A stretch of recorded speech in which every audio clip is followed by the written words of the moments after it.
Bueno, vamos a ir comenzando con una parte un poco al margen del programa, pero que creo que es de cierto interés y queríamos aprovechar la jornada de hoy para presentarla. Como sabéis, porque hemos comentado en algunas ocasiones, en la dirección hemos llevado en este último año y medio aproximadamente una serie de tareas de modernización, digamos, con carácter general, ¿no? En las que ha participado todo el equipo de la dirección, que se iniciaron con la digitalización de todos los estatutos de todas las fundaciones inscritas en el registro, que tenemos ya digitalizados en el sistema DOCUSI de gestión documental del Gobierno, por lo tanto los hemos convertido en documentos auténticos y están guardados y gestionados por este sistema. Esta digitalización nos ha dado pie a utilizar estos datos, esta información, estos estatutos y toda la información que tenemos en el registro. Nos ha dado pie a utilizarlos, a preguntarnos cómo podemos utilizar esta información para mostrarla públicamente, ¿no? Dentro de una política de apertura de la información y de apertura de circulación de los datos, cómo mostrar esta información hacia el público.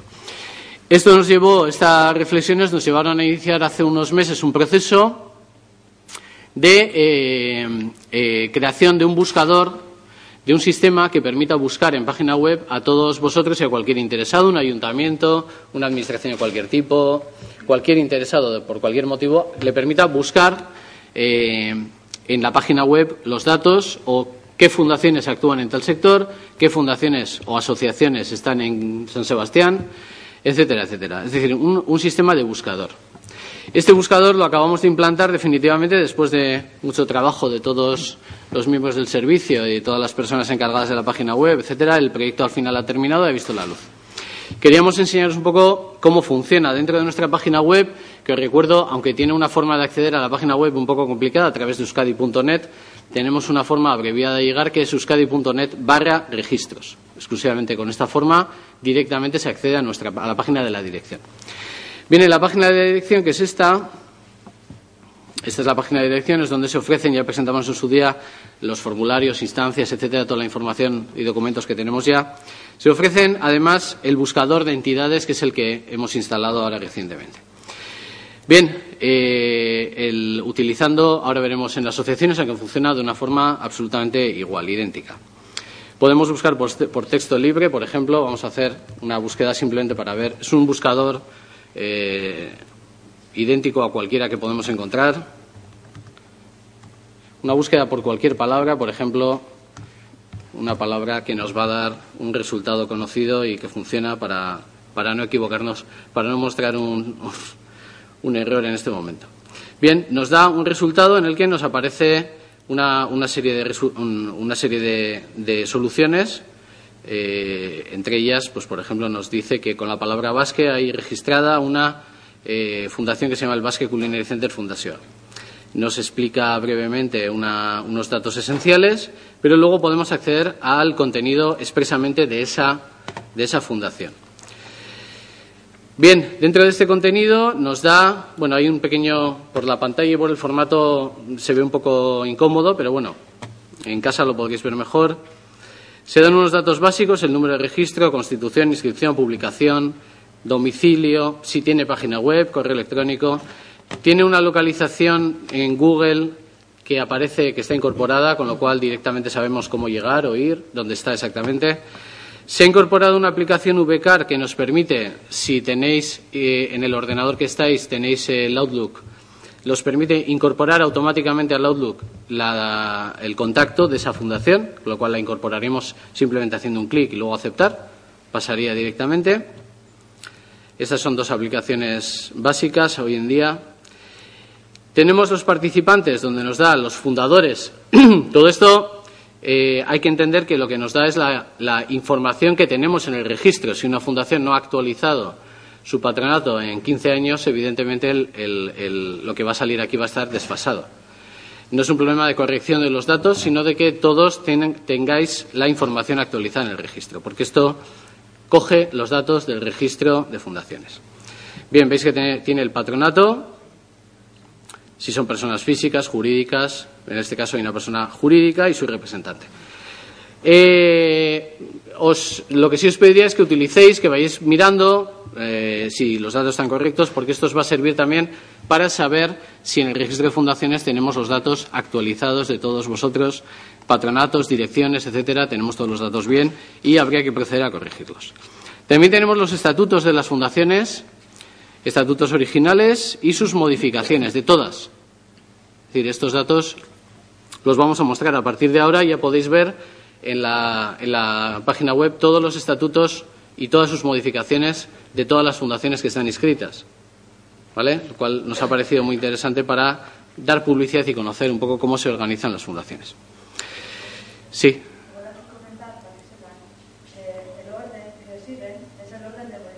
Sí, eso es. Tenemos un orden de los originales y las modificaciones sucesivas en orden cronológico. Vale, podría haber un error, pero en principio sería un orden cronológico. Bien, y por último, hay una posibilidad de descargar un PDF que nos muestra en un único documento todos estos datos que hemos ido viendo en distintas partes, ¿vale? Un documento que cualquiera se puede imprimir y mostrar o utilizar para lo que necesite. No son datos de certificación, dado que la única competente para hacerlo es la encargada del registro, la que certifica oficialmente los datos, pero con carácter informativo es muy interesante tenerlo. Este certificado en PDF incorpora esto de aquí, que es un código QR que con una aplicación adecuada en el móvil permite, con el teléfono móvil, permite leer el código QR y tener una cierta certificación, entre comillas. Lo que nos dice es que efectivamente ese documento ha surgido de una página del Gobierno. Nos enlaza con la página del Gobierno que ha generado esa información. De alguna forma, en cualquier sitio, utilizando el código QR y el lector de códigos QR, nos permite, entre comillas, certificar el documento. ¿De acuerdo? No es una certificación, no tiene carácter oficial, pero nos da una cierta apariencia de autenticidad y la posibilidad de mostrar este documento PDF en distintas administraciones locales o en cualquier sitio. ¿De acuerdo? Veis que son varias utilidades, siempre con la finalidad de mostrar públicamente toda la información que tenemos y de reutilizarla en la medida de lo posible. Vale, lo que sí os pediría es que vayáis viendo las fundaciones que conocéis, que tenéis, de las que sois representantes, ir viendo la información que hay y en el caso de que no sea correcta, os repito, no es un problema de que el dato es erróneo, sino de que hay que proceder a una regularización del patronato o podéis estar actuando con estatutos que no están inscritos, por ejemplo, que no aparecen porque no están inscritos. Habría que proceder a la inscripción, etcétera, llevar adelante todo el procedimiento.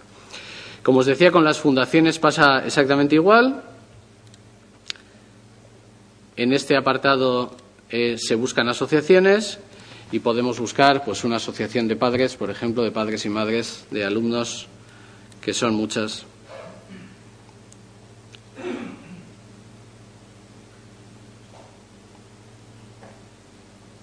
Pues esto va a ser demasiado.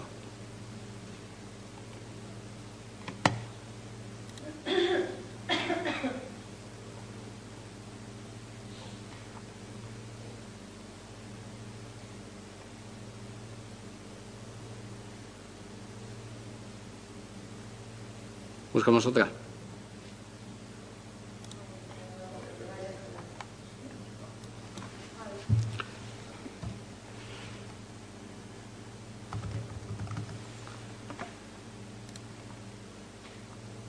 No.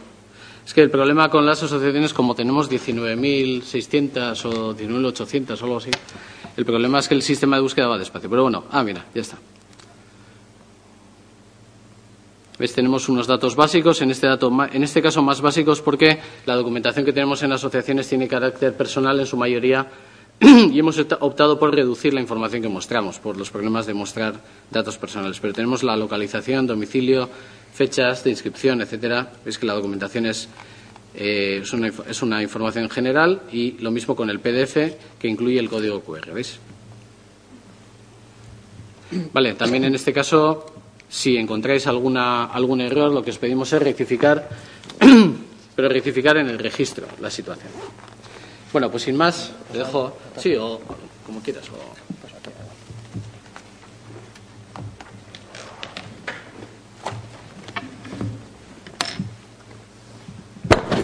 Bueno. Bien, pasando ya al curso, con este pequeño paréntesis para enseñaros el funcionamiento del servicio del buscador que acabamos de poner. Tenemos hoy con nosotros a Martín Recalde en una ponencia que cuando configuramos el curso nos era especialmente interesante porque entendíamos que una de las cuestiones que había que tratar en este curso de fundaciones era el momento inicial en el que un grupo de personas, una entidad jurídica, un banco, una caja de ahorros, alguien se enfrenta a la situación de organizarse jurídicamente para hacer algo, para tener un fin, y ese organizarse dentro de una perspectiva de entidad no lucrativa. Bien, cuando se enfrenta a esta situación hay una serie de reflexiones, hay unas decisiones que tomar que llevan a definir jurídicamente la entidad que va a surgir de este proceso. Y habíamos visto en su momento cómo, en algunos casos, este proceso de reflexión no tenía la información suficiente. Es decir, había situaciones en las que se veía claramente que el resultado de este proceso de reflexión no era el adecuado. Es decir, hay asociaciones que no deberían serlo, hay fundaciones que quizás deberían tener un nivel menor. Cuando se enfrenta un grupo de personas a esta decisión, normalmente acude a un despacho de abogados. Y en la práctica de despacho de abogados en el que trabaja Martín Recalde, que es el despacho LKS, como ahora vais a poder ver en las transparencias, se han enfrentado a este momento en numerosas ocasiones. De hecho, asesoran a muchas asociaciones de gran nivel, de nivel muy importante en el País Vasco. Hemos tenido mucho contacto con ellos desde el registro de asociaciones y también desde el de fundaciones, y nos parecía la persona más adecuada porque la experiencia profesional que tiene en el despacho nos responde a muchísimas preguntas. Bueno, Martín ha previsto una ponencia muy práctica también, con preguntas y respuestas, y va a intentar darnos los parámetros de este proceso de reflexión y cuál debería ser el resultado final para cada uno o adaptado a cada persona, independiente de que luego hay que ver los parámetros que tiene cada uno. Bueno, Martín, muchas gracias por venir. Martín colabora y el despacho LKS, y también les agradezco públicamente, colabora como todos a nivel desinteresado y pues es de agradecer como el resto de los casos. Muchas gracias por venir y cuando quieras. Muchas gracias, Iñaki. Bueno, egun on denori. La verdad es que, bueno, al margen, por supuesto, desde el LKS y en mi persona, agradeceros la oportunidad que ya hace unos meses, un año, nos invitasteis a participar en este foro. Y la verdad es que cuando leí el título de la ponencia de hoy, la conveniencia o inconveniencia de la elección de la forma asociativa en personas jurídicas complejas de índole paraempresarial, os tengo que ser sincero que no sabía exactamente qué se iba a esperar de nosotros, o de mí en este caso. Una reunión previa preparatoria que tuve, vi claro cuál era el objetivo y también vi claro que es una situación en la cual, como decía Iñaki, nos enfrentamos en repetidas ocasiones a realizar esta reflexión en la cual unas personas tienen una idea de iniciar una actividad y quizás ya tengan una idea preconcebida de bajo qué estructura jurídica articular pues esa actividad.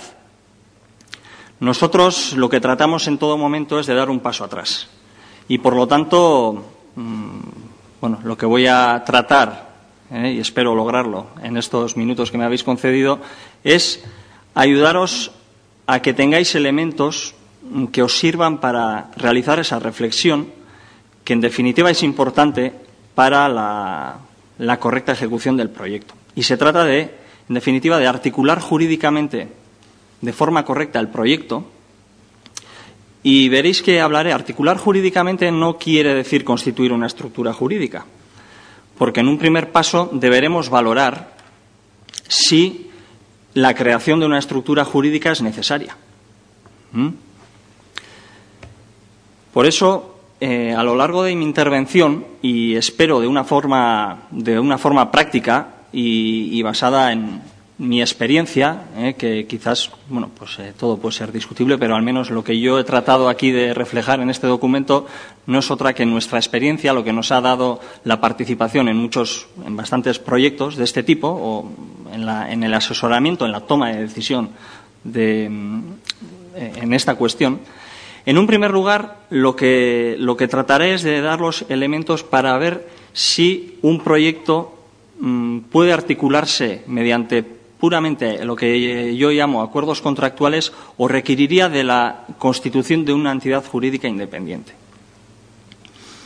Luego, reflexionaremos sobre, en mi opinión, cuáles son los aspectos clave a los cuales, respondiendo de una forma, ellos mismos nos llevarán a la determinación de qué tipo de estructura jurídica deberemos constituir. De una forma gráfica, por medio de una transparencia, lo que os daré es unos elementos característicos de las estructuras jurídicas habituales que contempla nuestro ordenamiento jurídico, que no son muchas. Y para, en el último apartado, hacer hincapié, lógicamente, considerando el foro en el que nos encontramos, a la asociación y la fundación y la realización de actividades a través de este tipo de estructuras jurídicas. Realización de actividades tanto directamente como de forma indirecta mediante la participación en otro tipo de estructuras jurídicas. Bien, bueno, como ya decía Iñaki, trabajo en el departamento societario del EKS Abogados.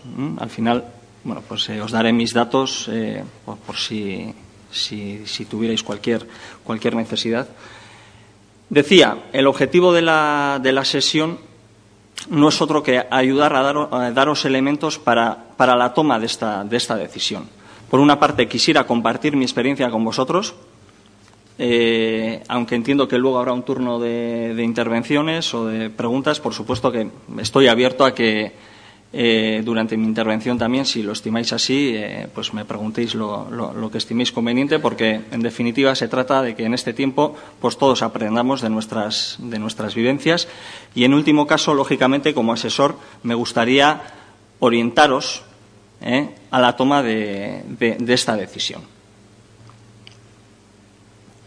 Bien, por lo tanto, analizaremos las distintas posibilidades de articular jurídicamente nuevos proyectos y, en particular, determinadas formas asociativas en personas jurídicas complejas. Para ello, es decir, ante esta pregunta, entiendo que ante esta cuestión son cuatro preguntas a las que tenemos que dar respuesta. Por una parte, ¿cuál es la forma más óptima de configurar jurídicamente el proyecto? Si es suficiente o no la suscripción de un acuerdo de colaboración entre los participantes, promotores de la actividad. Si conviene o no constituir una nueva entidad jurídica independiente de la de los socios para articular el proyecto o la actividad en cuestión. Y, por último, habiendo dado cumplida respuesta a esas tres preguntas anteriores, lógicamente, ¿cuál es la estructura jurídica que se ajusta a las características y necesidades del proyecto? Y esto es muy importante porque entiendo, al menos de la sesión, mi idea es que no os vayáis con la percepción de que existe una figura jurídica idónea para todo tipo de actividades. Eso no es así. Es decir, cada proyecto, cada iniciativa tiene sus particularidades, sus necesidades. Y, por lo tanto, lo que se trata es de dotar a ese proyecto de una articulación jurídica que sea necesaria y suficiente para dar respuesta a todas las necesidades que el mismo requiere. Por eso, solemos decir que los proyectos o las nuevas actividades o la articulación jurídica de esos nuevos proyectos va desde la formalización de acuerdos contractuales, es decir, sin necesidad de que los promotores constituyan una estructura jurídica, hasta la constitución de una estructura jurídica con personalidad jurídica propia e independiente de la de los socios. En estas situaciones, las entidades, lógicamente, los participantes seguirán actuando de forma independiente, pero mediante el acuerdo o la constitución de una estructura jurídica, realizarán un proyecto común mediante la puesta en común de los elementos que consideren.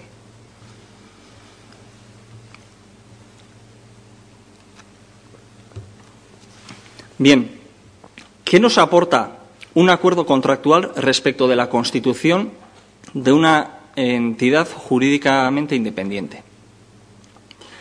Vuelvo a decir que son percepciones personales o basadas en nuestra experiencia y, por lo tanto, pues las mismas pues pueden ser discutidas. Pero, en nuestra opinión, el articular una actividad bajo un acuerdo puramente contractual dota al mismo de una mayor flexibilidad. Estoy comparándola con la creación de una estructura jurídica independiente. La dota de mayor flexibilidad, goza de un amplio margen de autonomía basado en la libertad de pacto entre las partes, es una estructura jurídica más sencilla y cuya tramitación es más fácil, tiene unos costes más reducidos desde el momento en que no hay costes costes que lleva aparejada la constitución de una estructura jurídica, y establecía la no necesidad de liquidación. Es decir, cuando se inician las actividades o nuevas actividades, lógicamente no se piensa en la liquidación, se piensa que todas van a salir bien, pero desafortunadamente esa no es la realidad.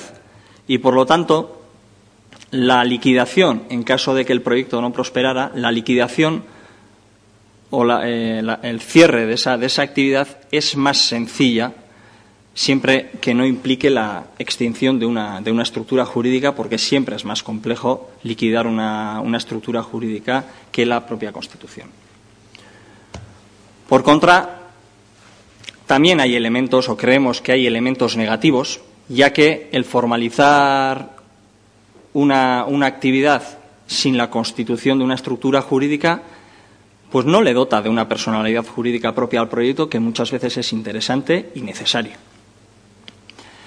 Puede suponer una ausencia de propiedad compartida en los recursos que aporten los socios, los promotores. Exige la necesidad de acordar, de dotarse de un régimen de responsabilidad adecuado, régimen de responsabilidad frente a terceros, que, como veréis a lo largo de mi intervención, pues todas las estructuras jurídicas gozan de un régimen de responsabilidad distinto, pero está regulado. Por lo tanto, la ausencia de una estructura jurídica exige acordar un régimen de responsabilidad. La ausencia de un órgano conjunto para la toma de decisiones, el crear una estructura jurídica implica que haya unos órganos que deciden sobre el proyecto. Por lo tanto, si no tenemos estructura jurídica, estamos ante una ausencia de dichos órganos. Dificultades a la hora de fijar criterios de reparto, de beneficios, imputación de pérdidas. Es decir, estos son unos aspectos negativos que, constituyendo una sociedad o una estructura jurídica independiente, los salvaríamos. Porque toda articulación correcta, toda articulación jurídica correcta de un proyecto, sea a través de una estructura jurídica o no sea a través de una estructura jurídica, va a requerir, sí o sí, al menos esa es nuestra recomendación, que los partícipes o los promotores acuerden sobre el objeto del pacto de la actividad, lógicamente, acuerden sobre la operativa y mecanismos del funcionamiento, qué contrataciones van a realizar los socios, cuál va a ser el régimen de asunción de las responsabilidades, qué inversiones comunes van a llevar a cabo, cuál es la asignación de recursos productivos, qué implicaciones, qué compromisos asumen los socios o los partícipes en ese proyecto, cómo se producen las salidas, qué consecuencias tiene el incumplimiento. Es decir, hay una serie de puntos, que son los que os reflejo yo en esta diapositiva, que sí o sí entendemos que los promotores de una nueva actividad deben acordar. Algunos, el hecho de crear una estructura jurídica implicará que ya se están acordando, pero si vamos por la articulación jurídica que no exija la creación de una estructura jurídica independiente, nosotros recomendamos que se acuerden este tipo o estas cuestiones. Por lo tanto, con esos elementos diferenciadores, ¿estaríamos en disposición de contestar a esta pregunta? Es decir, ¿es conveniente la creación de una estructura jurídica independiente? Decíamos que la estructura jurídica independiente dotará de personalidad jurídica propia al proyecto, permitirá limitar la responsabilidad siempre y cuando la estructura jurídica que se elija disponga de ese régimen, dotará de una mayor autonomía y especialización de la actividad respecto de la de sus socios, la gestión, la toma de decisiones estará centralizada. Me refiero a la gestión y toma de decisiones que afectan al proyecto, lógicamente, estará centralizada en los órganos sociales de la entidad conjunta. Entendemos que reporta una imagen de mayor estabilidad al proyecto. Frente a terceros, también esa imagen de estabilidad y de única interlocución suele ser importante. Supone la propiedad conjunta de los recursos que se aporten a ese proyecto. Podría ya por sí mismo pues, tener acceso, en su caso, a ayudas, subvenciones que pudieran pues, financiar en cierta forma esa actividad, y también puede facilitar la entrada de terceros en el proyecto, terceros que no estén previstos en el momento de lanzamiento de esa actividad, pero que con el devenir de la propia actividad pues surjan oportunidades para que terceros entren en el proyecto. Por lo tanto, estos son los que, en mi opinión, pueden ser aspectos positivos de la creación de una estructura jurídica independiente. Por contra, si decíamos que el acuerdo o la relación contractual implica una mayor sencillez, pues lógicamente será un aspecto negativo el que constituir una estructura o crear una estructura independiente pues genera una mayor complejidad estructural, una mayor complejidad y una serie de obligaciones inherentes que por el mero hecho de constituir cualquier tipo de estructura jurídica asumimos, como son el depósito de cuentas, llevanza de libros, liquidación de los impuestos, tributos que sean necesarios, el deber de cumplimiento de todas aquellas cuestiones respecto del funcionamiento de los órganos sociales. Es decir, tenemos mayor complejidad estructural y una serie de obligaciones inherentes a la constitución de una estructura jurídica. La tramitación, aunque no sea muchas veces no sea el elemento clave, pero o determinante, lógicamente, en este tipo de cuestiones, pues la tramitación es más costosa para la Constitución. Y, como decía, a la hora de los contratos, en caso de que el proyecto no prosperara, pues implicará la liquidación o la necesidad de liquidar la estructura jurídica que ya os he avanzado, que siempre es más complicado que constituirla. En cualquier caso, como decía al inicio de mi intervención, pues estos son elementos que hay que ponerlos en una balanza y, por lo tanto, no siempre será necesario o no siempre será mejor constituir una estructura, sino que en función de las circunstancias y mediante la identificación de aspectos claves que en el siguiente apartado comentaré, pues deberemos valorar. Pero entendemos que estos elementos que os he aportado ahora, pues bueno, son elementos que son de aplicación general, pues sea el proyecto que sea, y por lo tanto pues será decisión, ¿no?, de los promotores. ¿Cuáles son los aspectos claves a los que me estoy refiriendo? Es decir, ¿qué elementos tengo que tener en cuenta? Son claves que me van a permitir a mí identificar el tipo de estructura jurídica que es idóneo para articular jurídicamente este proyecto. Entre los factores, el primero sí o sí es la naturaleza del proyecto. ¿Qué vamos a hacer? ¿Qué idea tenemos? ¿Qué tipo de actividad? ¿Va a ser una actividad lucrativa o no lucrativa? Es decir, respondiendo a esa pregunta tan sencilla, ya veréis que luego hablaré de 6 tipos de estructuras jurídicas, pues respondiendo a esa ya habrá 3 que dejen de ser una opción. La temporalidad. ¿Estamos pensando en una actividad de tiempo indefinido o una actividad temporal? Es otro elemento a tener en cuenta. El ámbito de actuación, si va a ser ámbito internacional, nacional, los destinatarios de la actividad. Es una pregunta clave también. Es decir, ¿a quién va dirigida esta actividad que vamos a iniciar? ¿A nosotros mismos? Digo, a nosotros mismos, a los socios, a terceros, administraciones. ¿Quiénes son los beneficiarios de esa actividad? Por lo tanto, digo, la naturaleza del proyecto, la naturaleza del proyecto en estos 4 ámbitos es determinante, en mi opinión, para poder identificar la estructura jurídica correcta. ¿Qué socios vamos a tener? En función de la actividad, ¿qué clase de socios nos vamos a asociar en ese nuevo proyecto? ¿Cuál es el régimen de responsabilidad que queremos asumir? ¿Estamos dispuestos a asumir una responsabilidad personal, solidaria e ilimitada en este proyecto o no? ¿Únicamente la responsabilidad limitada a lo que aportemos? Es decir, ¿cuántos somos los promotores? ¿De qué número estamos hablando?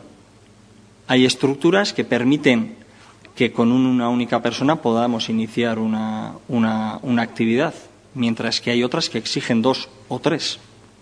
Por lo tanto, el número de socios también es importante. ¿Existen socios extranjeros? Cuando pregunto esto alguna vez se me ha cuestionado. O sea, digo socios extranjeros porque hemos detectado algunas veces miedos por parte de socios extranjeros a participar en fórmulas jurídicas desconocidas para ellos. Por lo tanto, ese suele ser un elemento que, aunque no nos parezca determinante a priori, pues el hecho de que un tercero que vaya a participar en el proyecto participe, lógicamente, en una estructura jurídica regulada en el ordenamiento jurídico nuestro, pero participe en una sociedad o una estructura similar a la que él está acostumbrado a participar en su país de origen, puede ser determinante. En cuanto a los aspectos patrimoniales, ¿qué vamos a aportar al proyecto? ¿Estamos hablando de aportaciones dinerarias, no dinerarias? ¿Vamos a realizar una aportación inicial mínima? Esa aportación inicial que prevemos realizarla, ¿la vamos a realizar íntegramente en el momento de la constitución o la vamos a diferir temporalmente? La exigencia o no de dotar fondos sociales obligatorios. Cada estructura jurídica tiene una serie de limitaciones o normas que debe cumplir en cuanto a la dotación de fondos.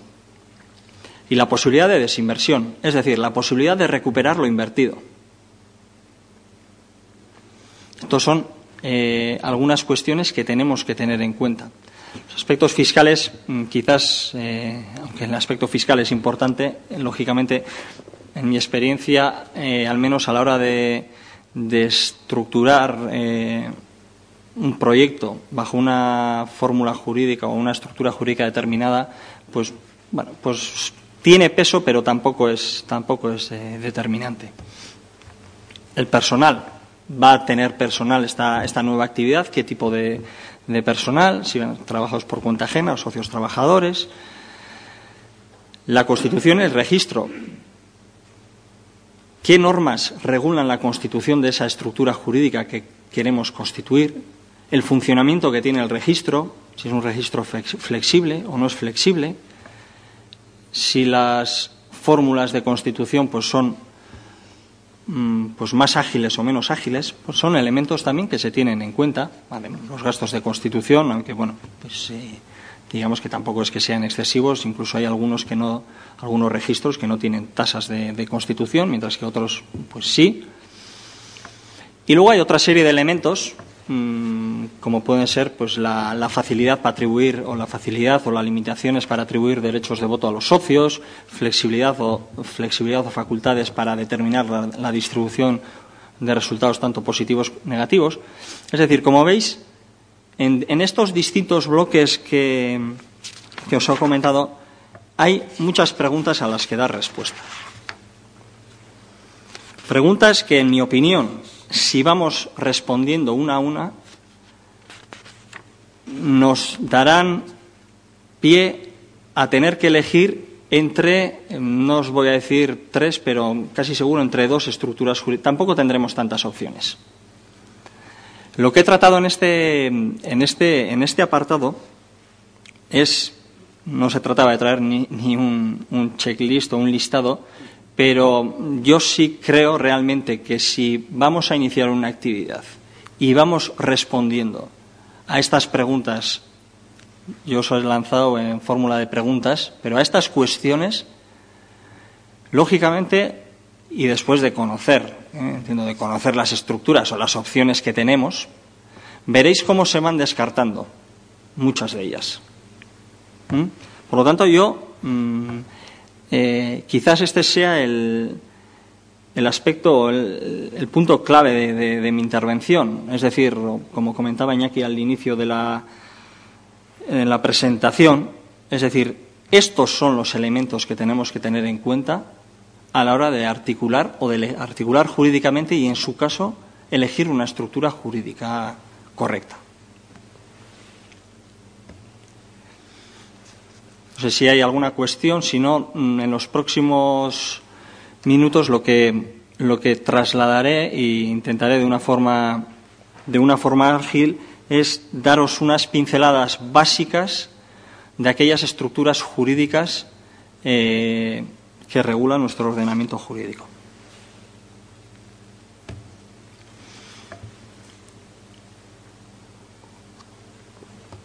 Bien, perdón. Como ves, son 6. O sea, no estamos hablando de un listado indefinido. Tampoco tenemos tantas. Hay algunas, alguna residual que no he considerado oportuno trasladarla o ponerla aquí. Y bueno, pues hay alguna variable, ¿no? Como pueden ser las sociedades laborales. Pero en cualquier caso estamos hablando de estas 6, es decir, las uniones, las UTEs, uniones temporales de empresa, agrupaciones de interés económico, las sociedades de capital, son sociedades anónimas ilimitadas, las sociedades cooperativas con todas las variantes que ya tienen, las distintas clases y demás, la asociación y la fundación. No hay más. Bien, en esta diapositiva, que entiendo que no veis, lo que he hecho es referencia a su regulación. Simplemente un comentario. La regulación de las UTEs, AIEs y sociedades de capital son de ámbito estatal, es decir, no hay una regulación específica en nuestra comunidad, salvo en las sociedades laborales que no he comentado y que, bueno, que en cierta forma también se les aplica a las sociedades de capital. Y por contra, en las sociedades cooperativas, asociaciones y fundaciones tenemos normativa propia. Como os decía, por medio de una diapositiva lo que voy a tratar es de daros las características o las principales pinceladas de este tipo de estructuras jurídicas. ¿Qué son las UTEs? Las uniones temporales de empresas. Bien, esta es la única estructura que no tiene personalidad jurídica propia. Es decir, estamos ante un contrato de colaboración empresarial sin personalidad jurídica propia e independiente de la de sus socios, que se constituye por un tiempo cierto, determinado o indeterminado, es decir, conocido o no conocido, pero desde luego por tiempo cierto, para el desarrollo de bien, ejecución de una obra, servicio o suministro. Por lo tanto, si recordáis el apartado anterior, cuando hablaba de la naturaleza de la actividad o del proyecto, hablaba de la temporalidad. Estaba pensando en esto. Es decir, este tipo de estructura jurídica, sin personalidad jurídica propia, se constituye para ejecutar obras, servicios o suministro. Su constitución requiere del otorgamiento de una escritura de constitución e inscripción en un registro administrativo dependiente del Ministerio de Economía y Hacienda. La inscripción no es obligatoria, pero su inscripción, recomendable, por otra parte, permitirá aplicar un régimen fiscal concreto. El objeto, es decir, ¿para qué se constituyen las uniones temporales de empresa? Como comentaba en la definición, para desarrollar o ejecutar exclusivamente obras, servicios o suministros concretos con independencia del territorio de destino, es decir, tanto a nivel de España como fuera de España. No es exigible constituir este tipo de, o el formalizar este tipo de contratos con un capital social, aunque lo habitual es que se creen con un fondo operativo mediante aportaciones por parte de los partícipes de esta UTE para hacer frente a las necesidades, a los gastos que pudieran tener. Requiere de 2 o más personas, porque estamos hablando de uniones temporales. Luego, unión, lógicamente, no se puede dar entre una única persona y pueden asociar tanto a personas físicas o jurídicas, residan donde residan.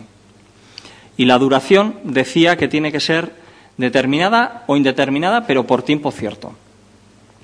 Hay una limitación de 25 años, que es norma general, aunque en determinados contratos o servicios, principalmente servicios públicos, su duración se puede prolongar hasta los 50 años. La responsabilidad. Os cuestionaba yo cuando hablaba de la responsabilidad, es decir, ¿qué grado de responsabilidad queremos asumir los promotores de esta actividad? Os preguntaba, ¿estamos dispuestos a asumir una responsabilidad personal e ilimitada?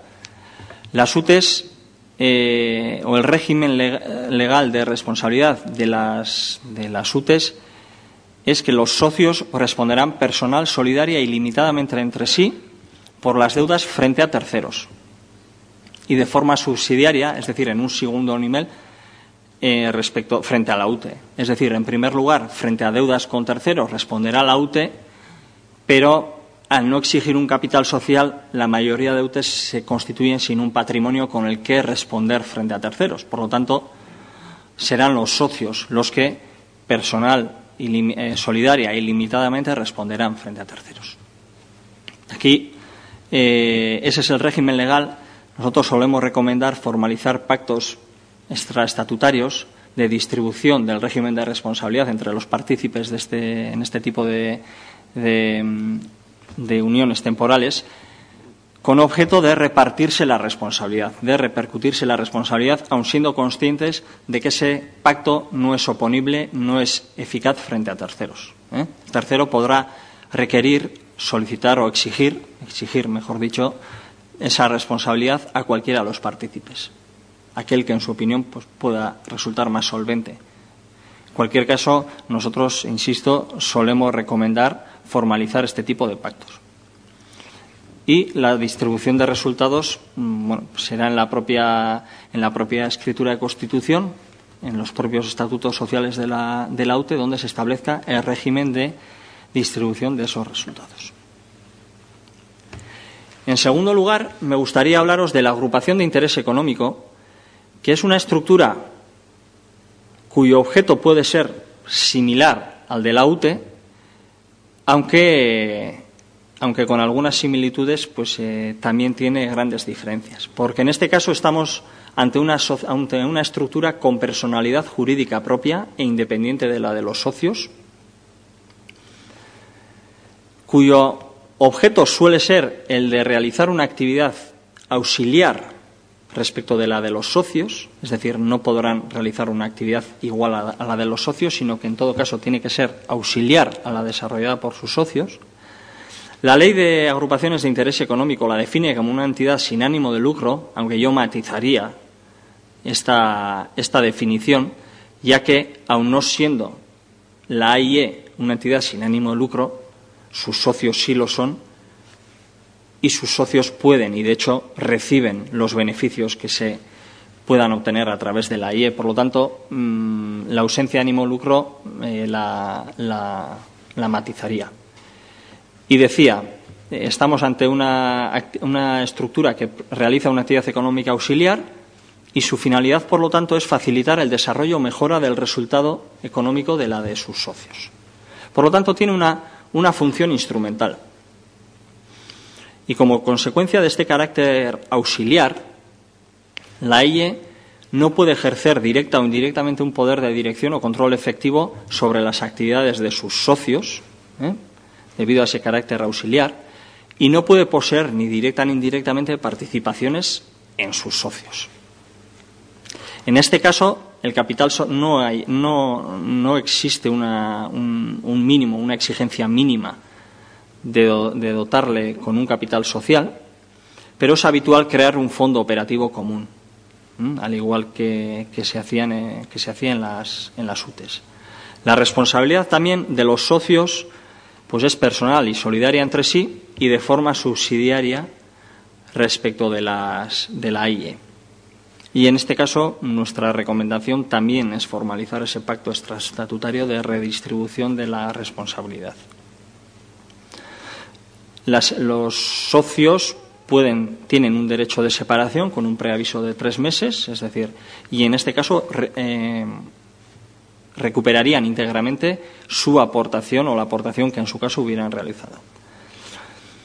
Es una estructura realmente ágil, sencilla, y ágil porque una de las virtualidades es que son los propios estatutos los que determinan el criterio por el cual se puedan distribuir los resultados.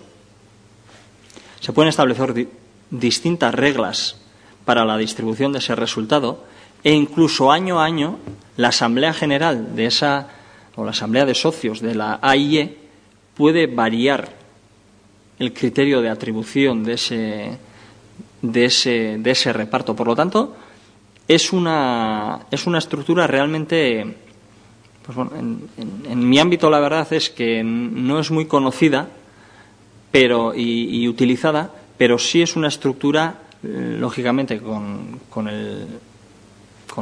la responsabilidad que conlleva su participación, pero es una estructura ágil y que te permite, bueno, pues articular mecanismos que otras estructuras pues no te permiten. Como decía, hay una asamblea de socios en la cual el derecho de voto lo ejercerán los socios en función de los criterios que se hayan establecido en los estatutos, pero hay una serie de acuerdos que exigirán unanimidad de todos los socios, como pueden ser la modificación de la escritura de constitución, la admisión de nuevos socios, la modificación de los criterios. Es decir, hay una serie de cuestiones que exigen unanimidad. La Constitución, en este caso, se realiza por medio de escritura pública y hay que inscribir esta estructura en el registro mercantil competente, el de la provincia.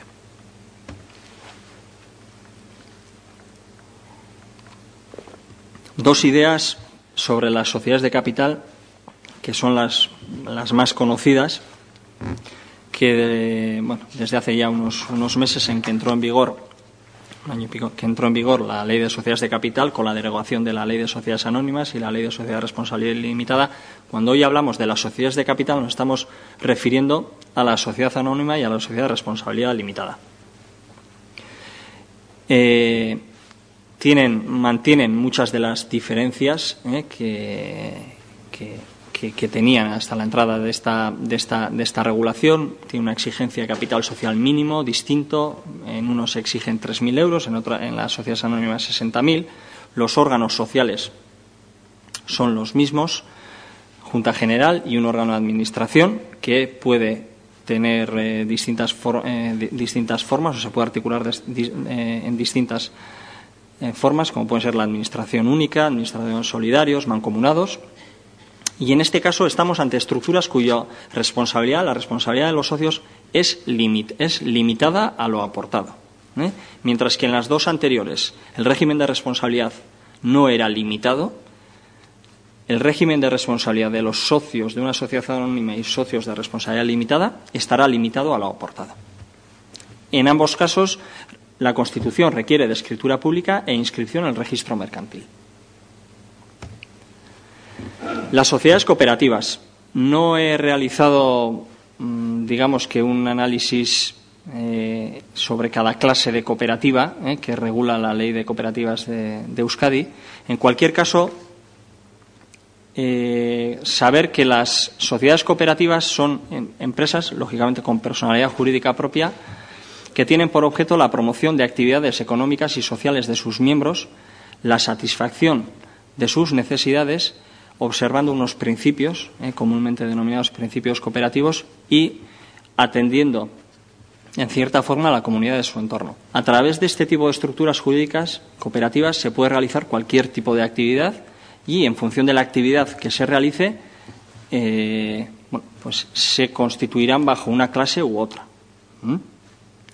La constitución requiere de escritura pública, inscripción en este caso en el registro de cooperativas. Capital social mínimo son 3.000 euros. Órganos sociales requiere la articulación de una asamblea general y un órgano de administración. El derecho de voto, en este caso, cada socio tendrá un voto con independencia de la aportación que hubiere suscrito, hubiere desembolsado, aunque existen excepciones. El régimen de responsabilidad por deudas frente a terceros es limitada. Y en cuanto a las dotaciones de fondos, pues la distribución de resultados sí debe cumplir unos requisitos, unas exigencias que están establecidas en la Ley de Cooperativas, las cuales hay que dotar al menos el 30% a unos fondos legales, como son el Fondo de Reserva Obligatorio y el COFIP o el Fondo de Educación. Bien, en último lugar, la asociación y la fundación.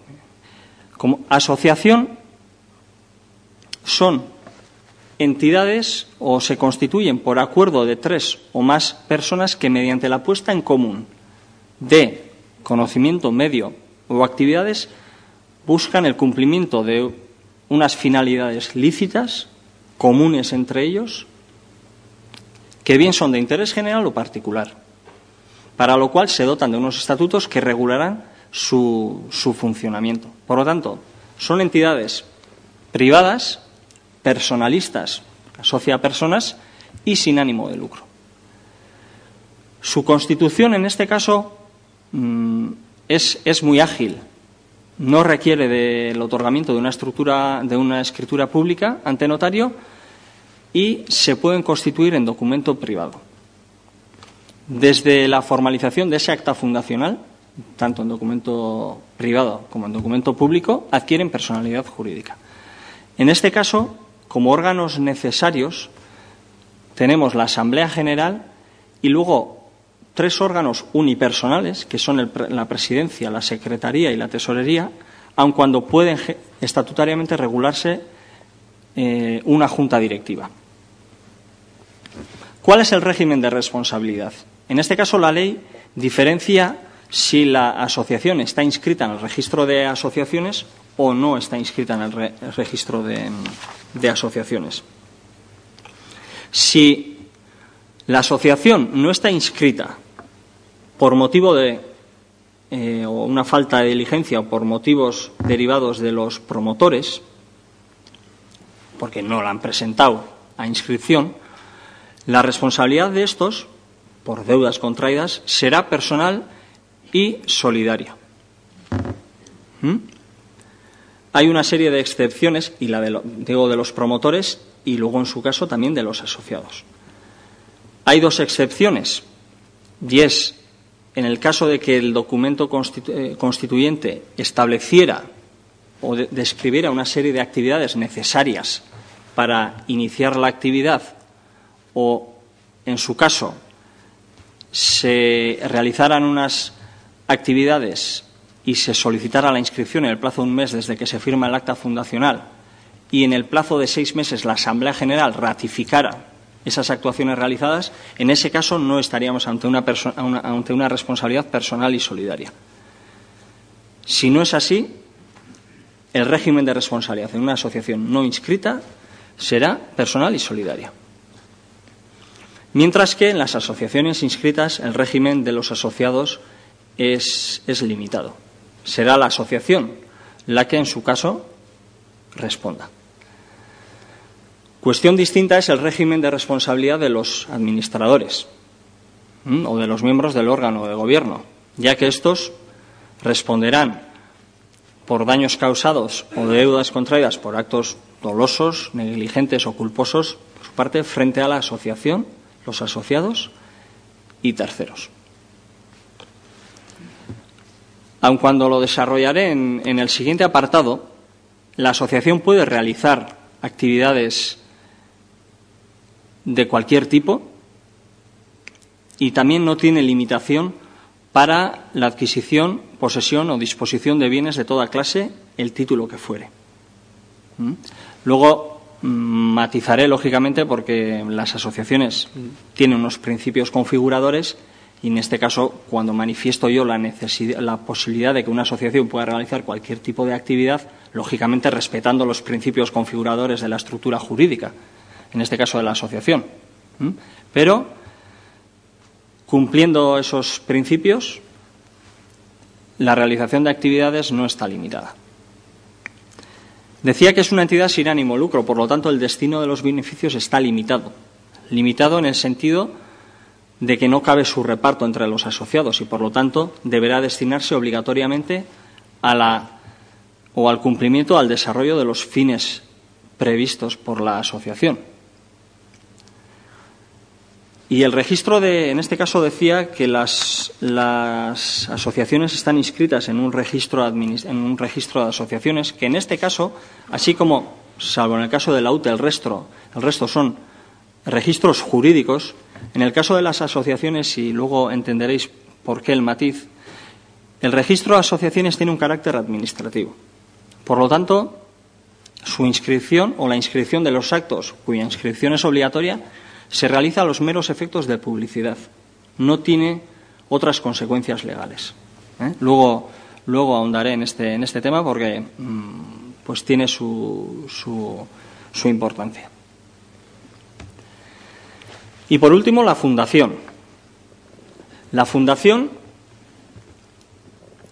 es una entidad no asociativa constituida sin ánimo de lucro por voluntad de su fundador o sus fundadores, tanto personas físicas o jurídicas, públicas como privadas, y que tiene de modo duradero afectado un patrimonio al cumplimiento de unos fines de interés general. Por lo tanto, no estamos ante una entidad asociativa, sino que estamos ante un patrimonio independiente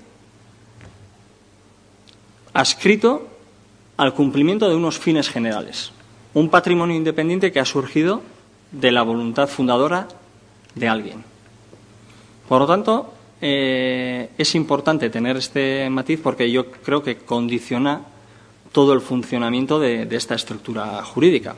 Su constitución requiere de escritura pública e inscripción en el registro de fundaciones y, como decía, la finalidad es la de servir a un interés general, dirigir su actividad a una colectividad genérica y nunca a personas individualmente determinadas. En este caso, como órgano social solo existe el patronato, es decir, el patronato entendido como un órgano de gestión y de representación que debe velar por el cumplimiento de los fines fundacionales y, sobre todo, también de destinar el patrimonio fundacional a la realización y al cumplimiento de esos fines fundacionales. La responsabilidad, en este caso, de los patronos, pues los patronos serán responsables frente a la fundación y también responderán sobre las obligaciones que pudiera haber asumido la fundación en el periodo constituyente. Entendido por periodo constituyente el momento que va desde el otorgamiento de la escritura de constitución hasta la efectiva inscripción en el registro de fundaciones.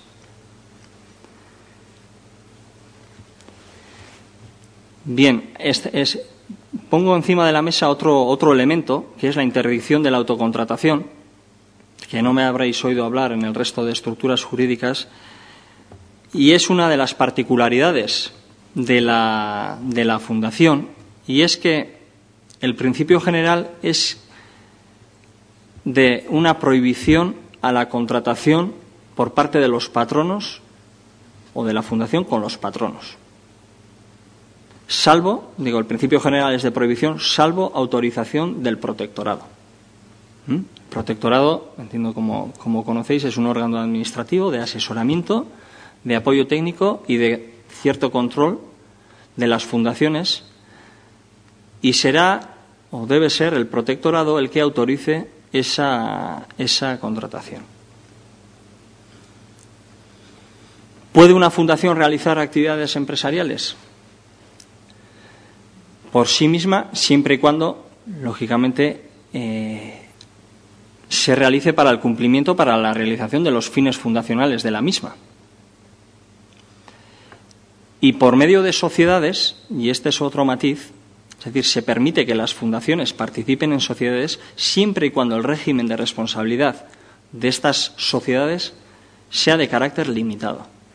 Es decir, no podrán directamente las fundaciones participar en sociedades o entidades cuyo régimen de responsabilidad sea ilimitado, no limitado.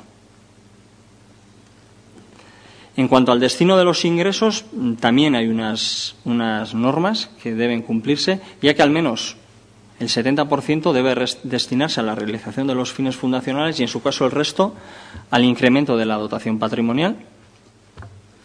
Y, por último, indicar que, así como el registro de asociaciones es un registro administrativo, el registro de fundaciones es un registro jurídico. Jurídico, ya que se basa en unos principios como son, o se rige por unos principios como son el de legalidad, legitimidad, prioridad, tracto sucesivo. Y esto es importante, ya que frente a terceros, el tercero quedará protegido de las actuaciones o de las relaciones que pudiera haber tenido con la fundación, siempre y cuando hubiese actuado de buena fe y en base a una información que estuviera inscrita. Por lo tanto, este es un tema importante. Muchas veces, quizás nosotros, o en mi caso, pues no lo valoramos suficientemente, pero sí es cierto que es una de las grandes diferencias entre las asociaciones y las fundaciones. Es decir, el carácter del registro y las consecuencias, al menos teóricas, que ello puede conllevar.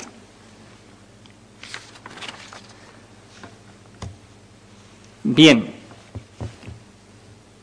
ya digamos que en la diapositiva referente a la asociación y a la fundación, pues en cierta forma he dado respuesta, ¿no?, a esta pregunta, ¿no?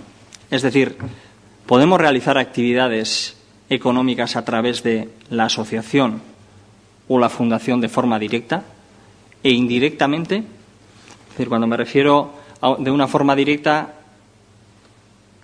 quiero deciros directamente a través de la propia entidad, de la propia asociación o de la propia fundación, e indirectamente mediante la participación en otro tipo de estructuras jurídicas. En relación con la realización de actividades directas por parte de la asociación, voy a comentar una cuestión que en su momento, hace años, nos tocó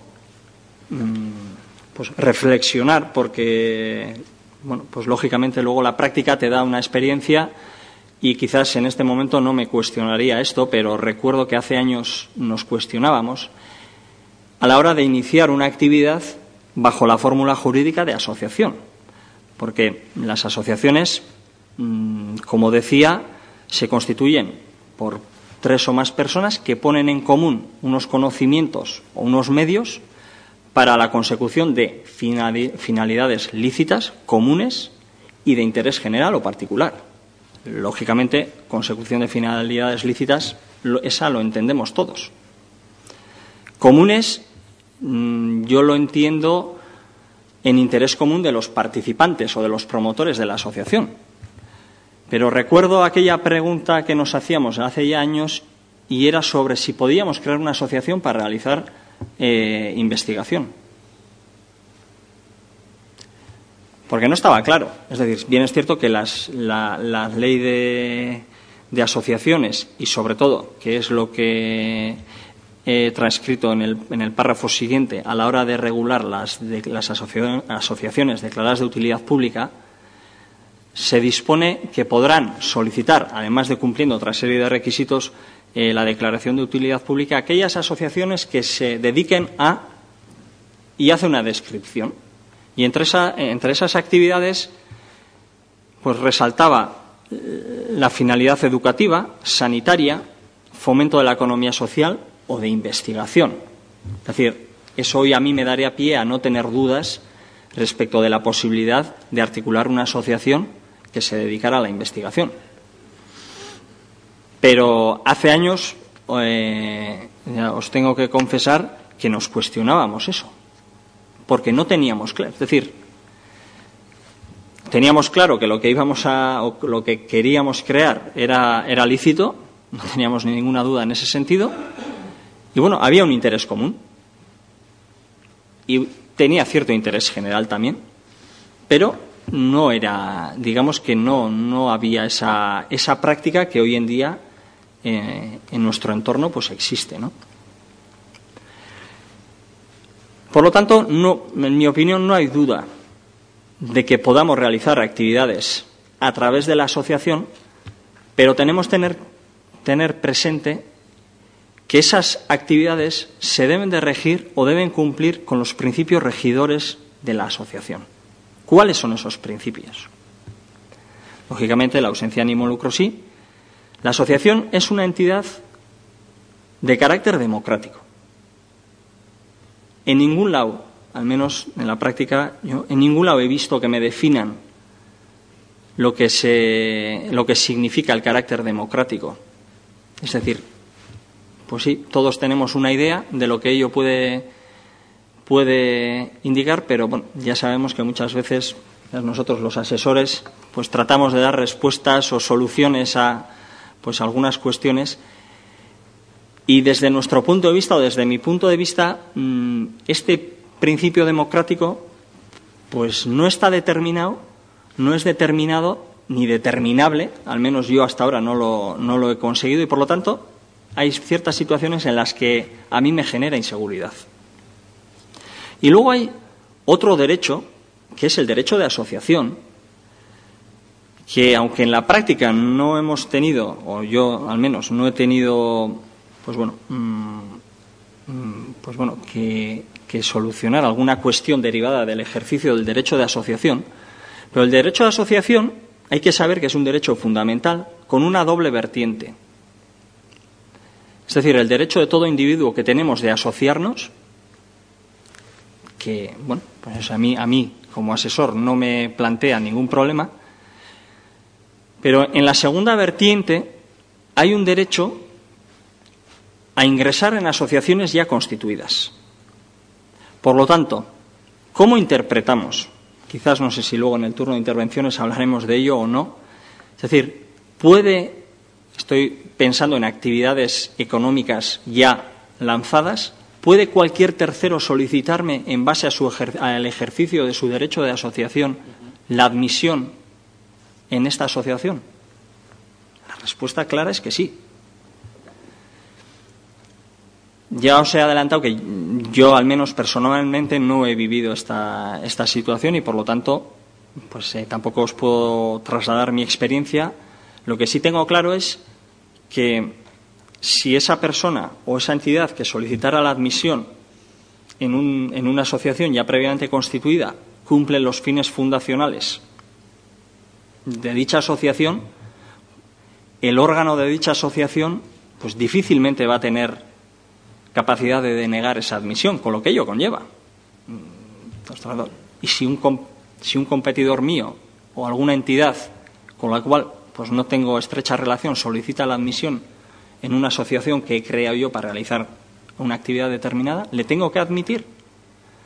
Entiendo que lo que, en mi opinión al menos, tengo claro es que esa denegación de admisión no podría basarse en criterios discriminatorios, porque me temo que pudiera tener bueno, pues una demanda al día siguiente por esa denegación de admisión. Por lo tanto, os tengo que reconocer que esa segunda vertiente de ese derecho de asociación, aun cuando no se basa en una experiencia personal, pues sí crea cierta incertidumbre, ¿no? En cuanto a la realización indirecta de actividades económicas, os decía que las asociaciones pueden desarrollar actividades económicas, lógicamente encaminadas a la realización de los fines, y pueden adquirir, poseer, disponer todo tipo de bienes, no existiendo limitación al respecto. Por lo tanto, mi conclusión es que no hay limitación para que una asociación pueda participar en cualquier tipo de estructura jurídica, en cualquiera de las seis que os he comentado anteriormente, siempre y cuando ésta esté encaminada a la realización de sus fines fundacionales y los rendimientos, en su caso, que se generaran derivada de su participación, se destinen al cumplimiento de los fines asociativos. Bien, ¿qué pasa con las fundaciones? Ya que decíamos que las fundaciones, son patrimonios independientes adscritos a unas finalidades fundacionales. Patrimonio adscrito o afectado de modo duradero. Las fundaciones también tienen sus principios que deben cumplirse a la hora de realizar esa actividad económica o empresarial. Finalidad lícita: servir a un interés general, no beneficiar en ningún caso a personas individualmente determinadas. Y señalaba, aun no siendo estrictamente un principio configurador, pero sí es, al menos en mi opinión, una limitación a la autocontratación que existe y que es claramente diferenciadora respecto de exigencias en otro tipo de estructuras. La fundación puede realizar, por lo tanto, por sí misma actividades mercantiles cuando éstas tengan relaciones o relación con los fines fundacionales. Existe una obligación de poner en conocimiento y existe una obligación de dar publicidad suficiente a dicha actividad para que pueda ser conocida por eventuales beneficiarios. Considerar que estamos ante una actividad que no puede beneficiar directamente a unas personas particulares, sino que debe de estar destinada a una generalidad. Por lo tanto, hay un deber de publicidad. En cuanto a la realización de actividades de forma indirecta, un matiz, ya que, aunque sí pueden realizarlo, o sí puede realizarse, lo que no pueden es hacerlo a través de entidades que tengan un régimen de responsabilidad no limitado, es decir, ilimitado. Por lo tanto, sí podrán participar en sociedades anónimas, en limitadas, en asociaciones, en su caso en cooperativas, pero no podrían hacerlo en agrupaciones de interés económico, en uniones temporales de empresa. Es decir, por lo tanto, sí es una clara diferencia respecto de la asociación. Y por último, un comentario respecto a la prestación de servicios por parte de la Fundación, ya que aunque en su momento pudiera existir alguna duda respecto a la posibilidad de que éstas pudieran realizar servicios de carácter remunerado, entiendo que esa duda ya no es tal, y siempre y cuando no sea contrario a la voluntad fundacional, lógicamente, el importe generado o recibido por dicha prestación se destina a los fines fundacionales y no implique una limitación injustificada para, que destinar esos servicios a personas concretas, podrán realizarlo.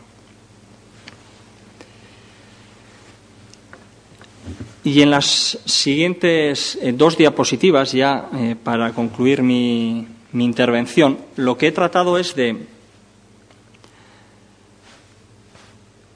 en cierta forma, en lo que respecta a la asociación y la fundación, trasladaros lo que en la práctica yo he visto, he vivido, y lo que pueden suponer aspectos positivos y negativos a la realización de actividades en cada una a través de cada una de estas dos estructuras.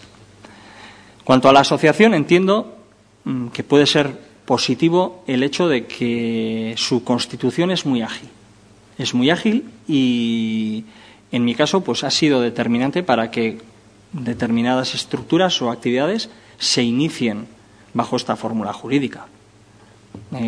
Decíamos que no requiere de otorgamiento de una escritura pública, por lo tanto, siempre y cuando tengamos 3 personas dispuestas, en escaso tiempo, estoy hablando de días, podríamos obtener un NIF, un número de identificación fiscal provisional, para comenzar la actividad. Es una entidad cuya normativa o legislación es flexible. Lo he puesto como positivo porque puede tener elementos positivos, pero ya os adelanto que también he incluido un comentario en el lado negativo.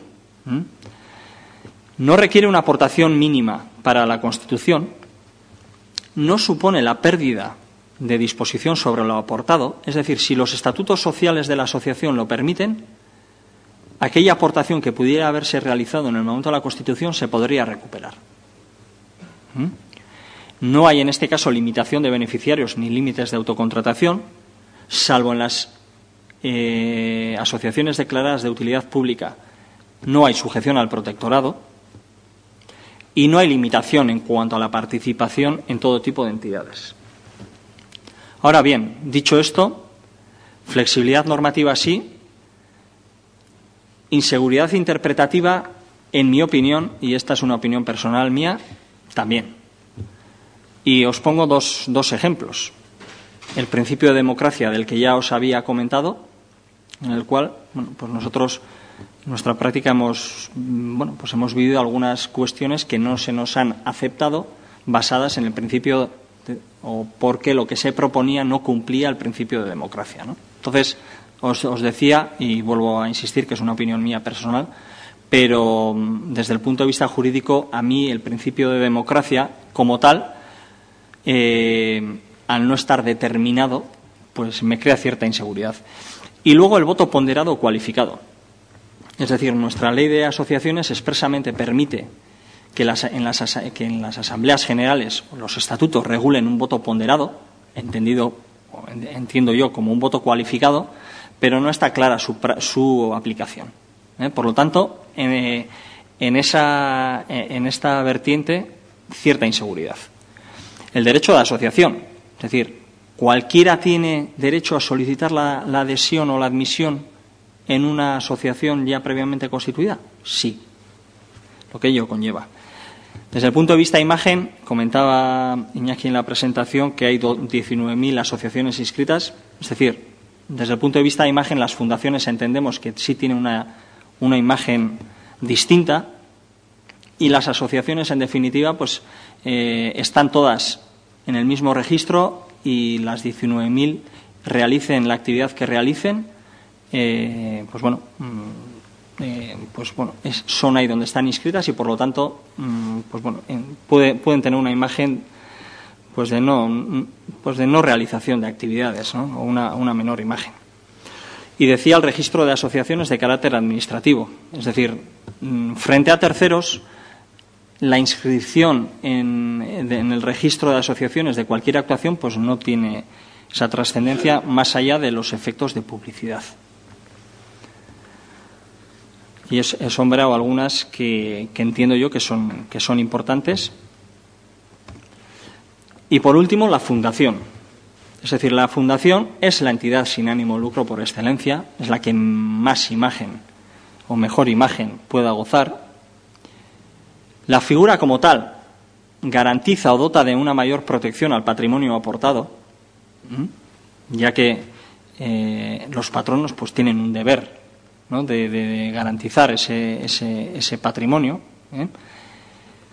Hay una garantía, una mayor garantía de la permanencia de la voluntad fundacional, es decir, de aquella voluntad por la que se constituyó y se manifestó en el acta fundacional de la fundación. Pues hay una garantía de que esa voluntad permanezca en el tiempo, más allá, ya que la modificación de esa voluntad pues no es tan sencilla. Y decía, el registro de fundaciones pues se rige por los principios que ya he comentado, con los efectos que ello conlleva. Es decir, estamos ante un registro jurídico. Por contra, los formalismos y los plazos de constitución son más, no son tan ágiles como lo son en las asociaciones. Hay una serie de obligaciones inherentes de obligado cumplimiento, depósito de cuentas, inscripción de actos, necesidad de inscribir mediante el otorgamiento de las escrituras públicas correspondientes. Existe un órgano administrativo de fiscalización y de tutela, a la cual hay que comunicar una serie de actuaciones. Existe la limitación de la autocontratación. Implica, que es un efecto también en algunas cuestiones a tener en cuenta, implica una pérdida de disposición sobre lo aportado. Es decir, no es posible recuperar aquello que se aporte. Hablamos en la definición de un patrimonio independiente, luego aquel que aporta, pues en mi opinión al menos, no podría recuperarlo. Y bueno, hay alguna limitación, aunque bien es cierto que las AIEs y las UTEs pues son entidades pues en cierta forma residual, pero las fundaciones no pueden participar en entidades que no limiten su responsabilidad. Bien, y por último, os ponía un ejemplo, os quería poner un ejemplo, ya que, que son conocidos. Son centros de investigación cooperativa que están inscritas en la Red Vasca de Ciencia y Tecnología, en los cuales estos 6 centros realizan la misma actividad, lógicamente cada uno en su ámbito de investigación, pero tienen una misma actividad, y 5 están constituidas bajo la fórmula jurídica de asociación y hay una que está constituida bajo la forma de fundación. Todas ellas, vuelvo a insistir, en su ámbito de investigación, realizan una actividad similar y entiendo que tendrán unas necesidades similares. Pues veis que hay 5 que están constituidas bajo una fórmula de asociación. En algunas, que eso a Iñaki ya le comentamos, en algunas en las cuales pues participé yo directamente en su constitución, el elemento clave para su configuración como tal, como asociaciones en este caso, fue la flexibilidad, la inmediatez. Eso fue lo que determinó que creáramos estas estructuras, alguna de ellas, bajo la forma asociativa de asociación.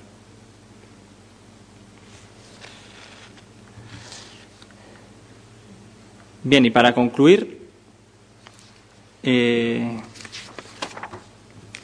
yo únicamente animaros a que en aquellas situaciones en las que os encontréis, en la que tenéis que asesorar, decidir o opinar sobre la fórmula jurídica idónea para articular proyectos jurídicos, a que realicéis esta reflexión que he tratado de una forma ágil. Soy consciente de que pues hay cuestiones que pueden resultar más o menos arduas, pero que yo os animaría a realizar esta reflexión que hoy he querido compartir con vosotros, ya que de esta reflexión seguro que sale o configuráis una articulación jurídica más idónea y que mejor se adapta al proyecto que queráis lanzar. No existe, vuelvo a comentar, no existe una fórmula, una estructura jurídica tipo que dé cobertura a todas las necesidades. No existe, y por lo tanto será el proyecto, en base a esa identificación de factores claves, la que determinará o os ayudará a determinar qué estructura jurídica se adecúa más a vuestros intereses. Bien, yo por mi parte, Iñaki. Gracias, Martín. Bueno, efectivamente, tal y como se esperaba, el repaso ha sido exhaustivo y muy interesante a todas las formas jurídicas distintas que se pueden utilizar. Tenemos alguna sana discrepancia con Martín, ya clásica en el registro de asociaciones, en algunas cuestiones que ha puesto de manifiesto con mucha elegancia, pero en las que hemos tenido duras pugnas dialécticas con diversas cuestiones, y efectivamente ha puesto el dedo en la llaga de distintas cuestiones que hay que plantearse, y sobre todo ha respondido al fin que le planteamos, que era cómo se produce, cómo realizar el proceso de reflexión desde que quiero hacer algo hasta que elijo cómo hacerlo. Las preguntas que nos ha hecho son, y ese es el defecto de todos cuando van al abogado o al jurista en general, que lo que consigues es que te hagan más preguntas. Pero responder a las preguntas, y decía en la exposición como yo no quiero hacer un checklist. Es que yo creo que al revés, que es perfecto, es un checklist que todo el mundo tiene que hacer. Incluso se le debería dar la forma de test sí, no, porque el resultado casi automáticamente es lo que decías, te daba la respuesta. Bueno, yo tengo algunas preguntas, pero prefiero que los asistentes, si tenéis alguna duda, comentéis inicialmente. Si tenéis alguna discrepancia o que también es sano tenerlo, bienvenida será. ¿Algún comentario, intervención? Sí, Juanjo. Yo me voy. Sí. Soy Juan José Sebane de Funco. A ver, yo me voy a limitar simplemente de entrada a hacer dos observaciones. Aunque estamos hablando de fundaciones, como has insistido en el elemento de asociación, dos cuestiones, dos veces. A ver, entiendo que tu duda sobre la admisión o no la admisión, para mí está muy clara, perdón, y no es tal y como tú la reflejas o tal o por lo menos como la has dejado caer. A ver, yo tengo derecho a solicitar, seguramente, mi acceso a la condición de socio de una asociación, pero no tengo el derecho a ser aceptado necesariamente como socio. Es decir, solo en las denominadas asociaciones monopolísticas cabe esa posibilidad, en el resto no.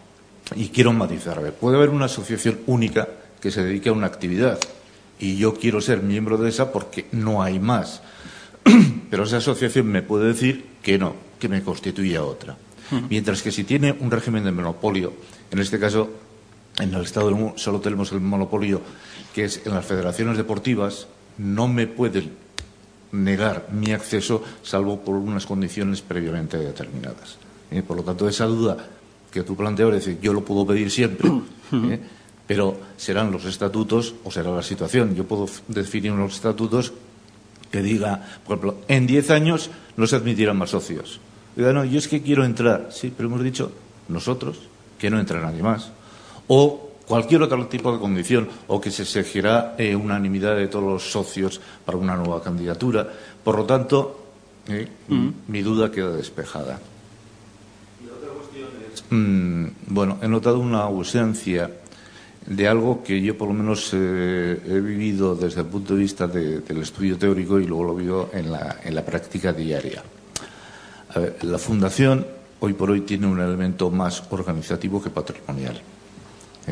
Y para mí, dentro un poco de esa reflexión inicial con los interesados, no me preocupa tanto el que haya una aportación patrimonial que garantice unos fines, sino si detrás de ello lo que va a haber es una organización que, partiendo de ese patrimonio inicial, sea capaz luego de llevar a cabo el interés general, porque es un elemento recaudador. Es decir, nos acercamos más en esa línea a sociedades mercantiles, en lo que lo importante es el desarrollo del objetivo a través de una organización y de unos medios, que el viejo modelo de la Fundación, que era el modelo único de patrimonio único estable y que podía agotarse o no en función de sus características.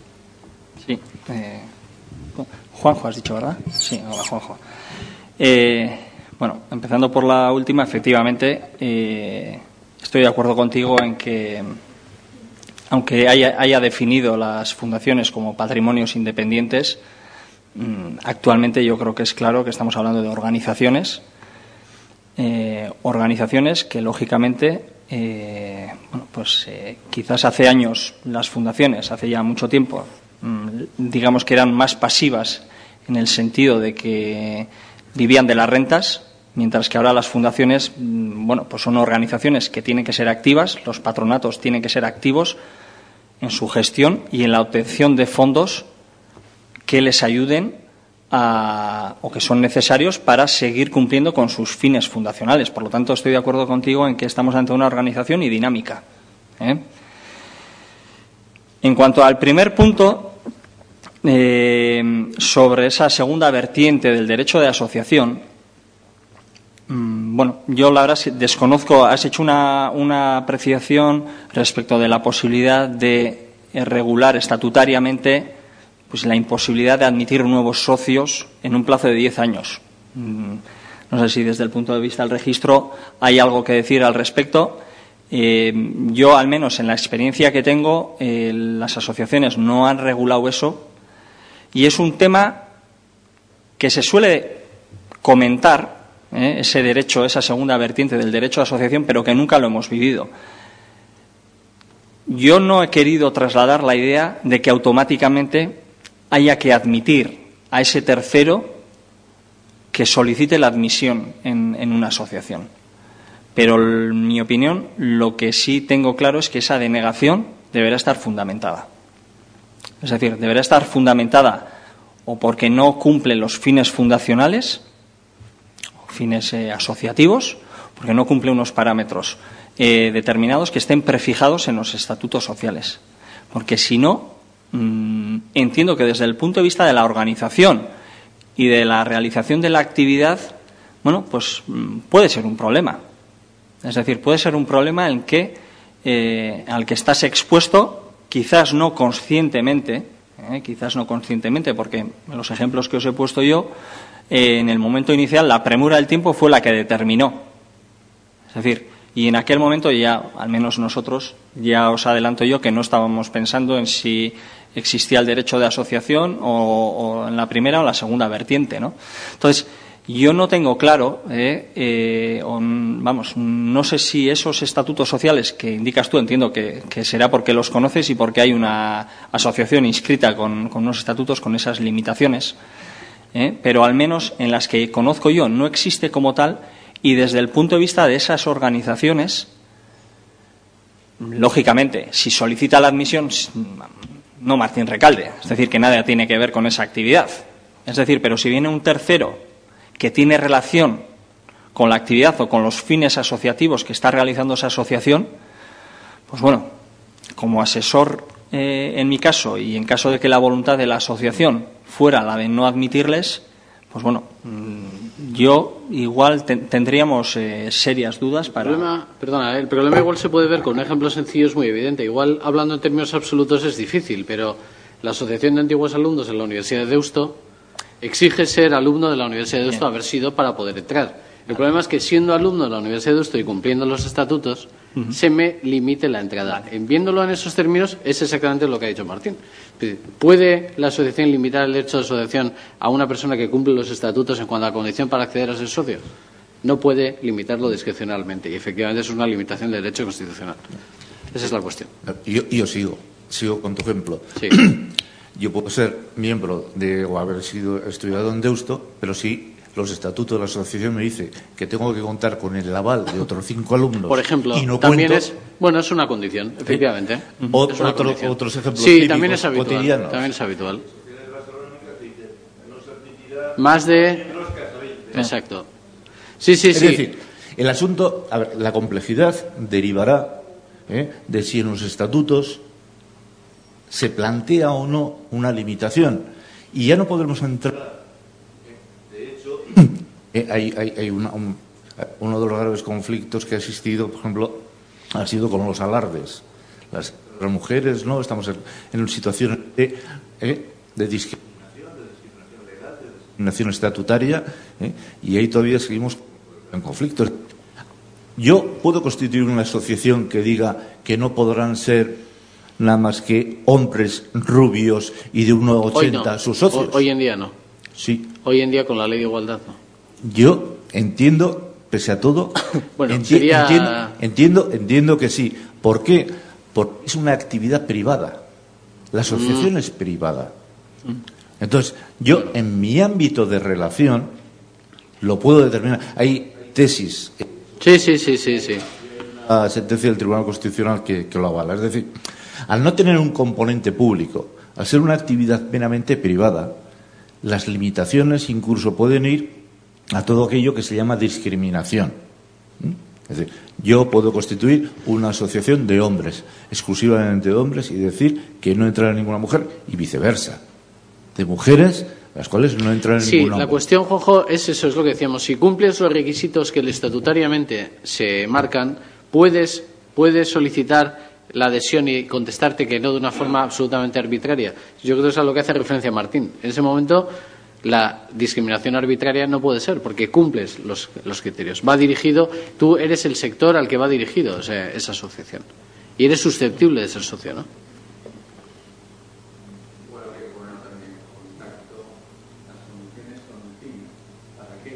Eso es.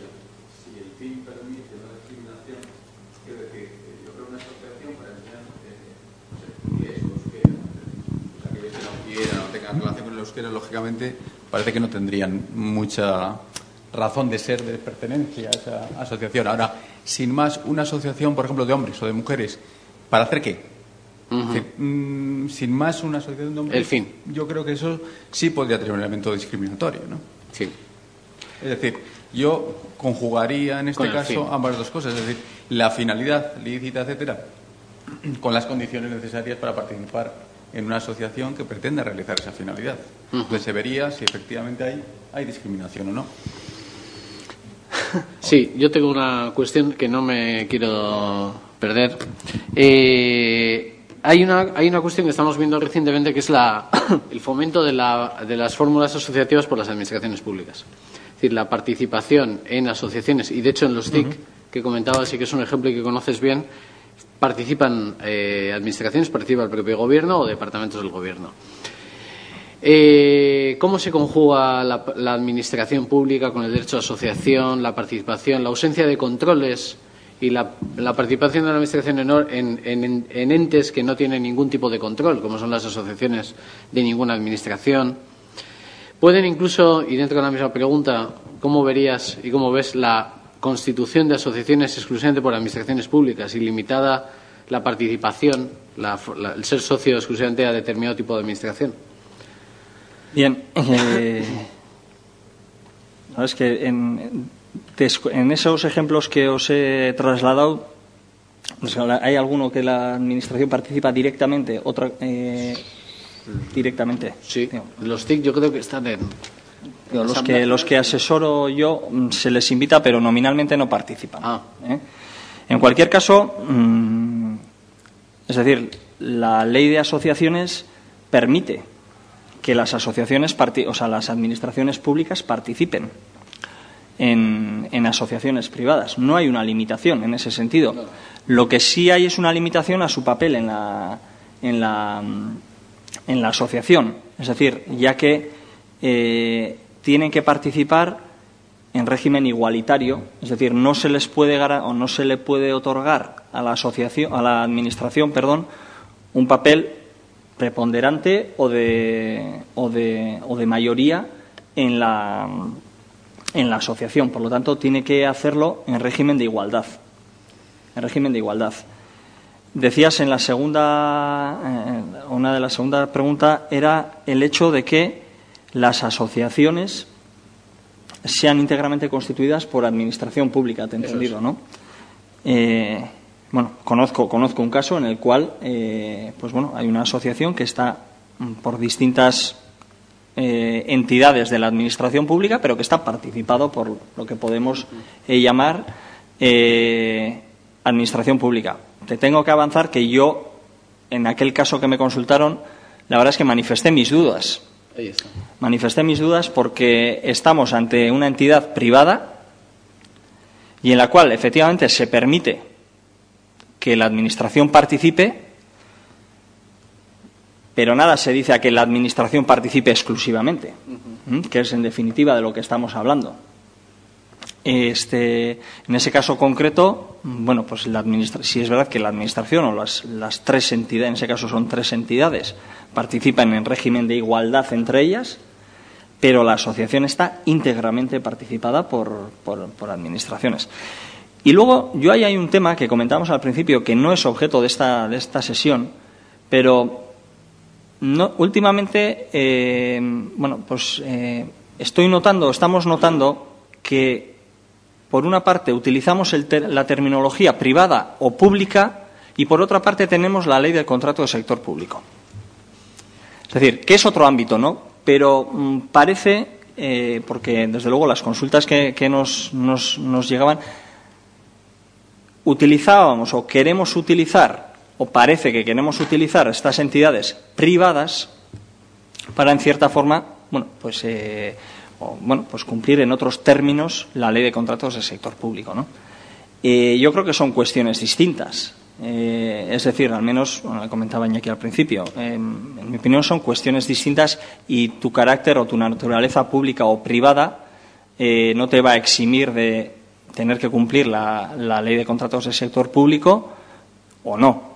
Es decir, entonces, yo en ese caso concreto, esa asociación se inscribió, está inscrita y está íntegramente participada por la Administración, a través de 3 entidades, pero bueno, yo manifesté mis dudas al respecto, sí. Efectivamente. Sí, es que a nosotros nos ha pasado igual, no tenemos argumentos para rechazarlo, pero efectivamente es algo extraño, ¿no? Sí. Sí. Oye, sí. Respecto a las 6 posibilidades, ¿no podríamos añadir la sociedad civil?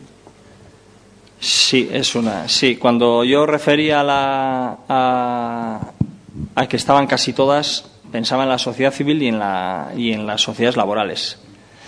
Sí, la sociedad civil es pues la gran desconocida, que al menos yo la experiencia que tengo es que se ha utilizado no para la realización de actividades económicas directamente, sino para buscar fórmulas indirectas de participación de personas o de trabajadores en la sociedad.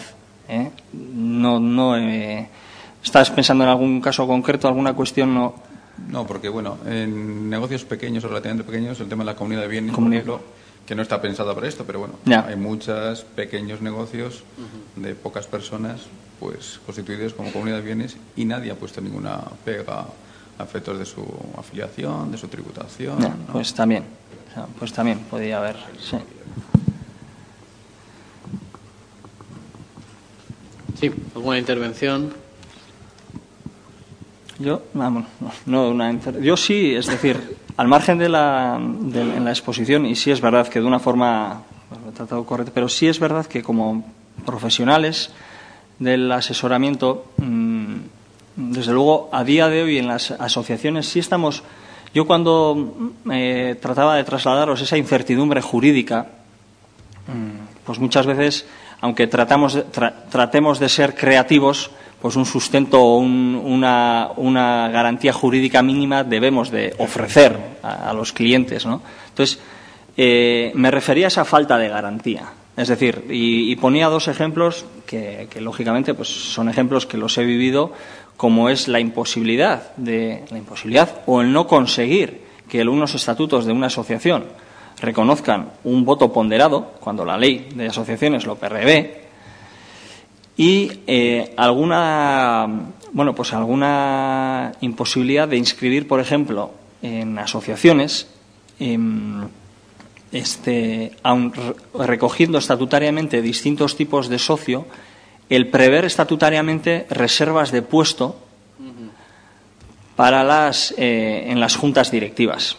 Es decir, reservas de puesto no nominativas, sino por clases de socio. Entonces, claro, desde el punto de vista de asesoramiento y, lógicamente, con todo el respeto y el cariño, claro, basado en el principio de democracia, por eso decía yo que para mí, como asesor, pues es un principio pues que a mí no me da garantía suficiente, ¿no? Entonces, el recibir esa denegación o limitación de esa posibilidad en base al no cumplimiento del principio de democracia, cuando en ningún lado está objetivado, al menos yo no lo conozco, a mí me produce inseguridad a la hora de ofrecer soluciones, lógicamente. Estaba pensando en esas situaciones que se nos han dado. Con esas 2 cuestiones, lo que pasa es que tenemos que jugar con las reglas que hay, y claro, con las reglas que hay, efectivamente no hay definición del criterio. El criterio está simplemente expuesto, pero en líneas generales hay que aplicarlo. Con el tema del voto ponderado, al final, claro, la cuestión es que nosotros lo que planteamos el criterio es no vincular la ponderación del voto a la aportación patrimonial. ¿Por qué? Porque la asociación no es una figura de naturaleza patrimonial, es una figura de naturaleza participativa, de naturaleza personal. Por lo tanto, sí se puede vincular, sí hay derechos de voto, sí puede haberlos, un derecho de voto ponderado en base a un criterio personal, pero no en base a un criterio exclusivamente de aportación económica que además varía de año en año. Eso es lo que nos crea problemas en el criterio democrático, porque sale de la naturaleza jurídica de la entidad, que es una entidad personalista, no patrimonial. Eso es realmente lo que nos plantea el problema. Y con este tema es con el que hemos debatido arduamente con el despacho. Sí que hay una puntualización que yo quería hacer en relación con la intervención que me parece importante, que es el beneficio. Hablabas continuamente, como debe ser además, en la parte de la Fundación, de que se habla del interés general, Pero no hay que perder de vista que efectivamente la Fundación busca un interés general, pero la asociación no. A la asociación no le exigimos un interés general. De hecho, 3 personas que les gusta patinar los sábados en una zona de San Sebastián organizan una asociación y van a patinar y no quieren nada más que buscar su propio beneficio, encontrar un sitio adecuado para patinar. Si quieren promocionar el Chistu, quieren promocionar el Chistu porque a ellos les gusta y no quieren buscar ningún beneficio ni se le exige ningún beneficio general. Y en cambio la Fundación sí que tiene este fin y me parece esencial, y es en el trabajo, en la constitución de fundaciones y asociaciones, cuando hablamos de la Fundación sí que intentamos analizar, lo que pasa que en las últimas constituciones y la evolución que tiene el sector nos lo dificulta bastante, sí que intentamos analizar cuál es el interés general perseguido. Y sí que intentamos que haya un beneficio que sea ajeno al fundador y al aparato organizativo que tiene la Fundación. Es decir, que se busque mejorar la vida de la sociedad o mejorar cuestiones sociales en general, ¿no? Que es normalmente a lo que se dirigen. Y me parece importante en la elección de la forma también tener en cuenta esta cuestión. Nada, simplemente por matizarlo, pero... Sí, no, totalmente de acuerdo. De hecho, las asociaciones, lógicamente, y así está previsto, pueden clasificarse por aquellas que tienen un interés particular, que entiendo a las que te refieres, general, y una tercera que es general de utilidad pública. Es decir, que es la propia ley de asociaciones, establece esos 3 niveles de asociación en función del interés. Por lo tanto, estoy totalmente de acuerdo. Sí.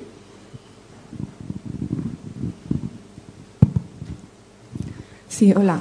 Bueno, en primer lugar, felicitarte por la intervención, que me ha parecido brillante. Y luego quería hacer una pregunta. Me ha parecido que has hecho una diferenciación entre las fundaciones y las asociaciones en el momento de la extinción, que habías puesto que en las fundaciones se tenía que destinar a fines sin ánimo de lucro, y en las asociaciones has puesto que podían disponer de... ¿La diferenciación, perdona, en qué? En el momento de la extinción me ha parecido que has puesto que las fundaciones...